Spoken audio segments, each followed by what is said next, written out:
Hello mga chikadoras, this is me Yula Chika, ang chikadorang kapitbahay ni Marites pagdating sa showbiz chismis. At ito na nga, mainit-init pa Jack Roberto daw at Barbie Fortesa may posibilidad din daw na maghiwalay. Naku, hahabol nga ba sina Jack at Barbie sa listahan ng mga celebrity couple na naghiwalay? Napanood kasi ako sa TikTok at dahil nga sa Marites tayo, halina't mangialam tayo at may caption nga ito ng another cheating issue na naman ba to? Ano na Jack? Ava, ano to?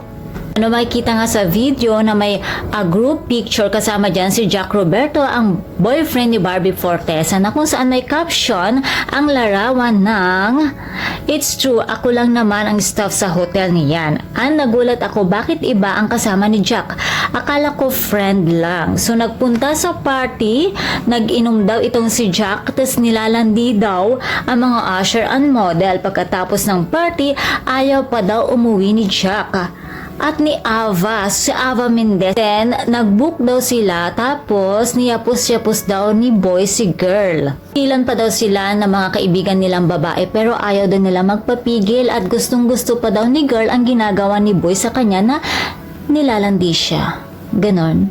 Kung sakali naman gawin yun ni Jack Roberto, lang naman magchuchusi ka pa.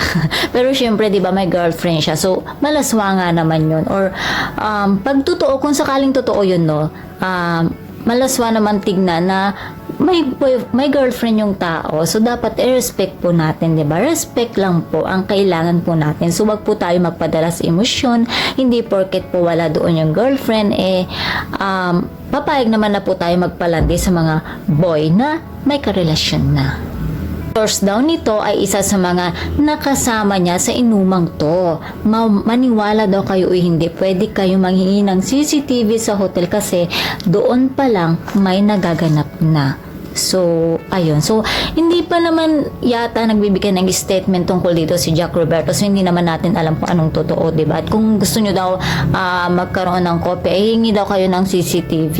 At antayin din natin kung sakali may comment din or statement ang mga pambansang Marites kagaya na lamang ni Sian Gaza, Christopher Min. So, baka malay natin, diba? Meron din silang source about dito sa isyong ito. Siyempre, ang importante po sa lahat, hanggat sa wala pa pong kumpirmasyon sina Jack Roberto tungkol sa isyong ito, ay wag po muna tayong basta-basta maniniwala. Kasi nga naman, madali lang gumawa ng kwento at siyempre maaapektuhan din dito yung mga fans ng Jack B. Ang masasabi ko lamang po sa isyong ito ay hintayin na lamang po natin ang reaction or komento ni na Jack and Barbie tungkol dito. Kaya mga chikadoras, please don't forget to watch, like, share, and subscribe my channel. Thank you for watching.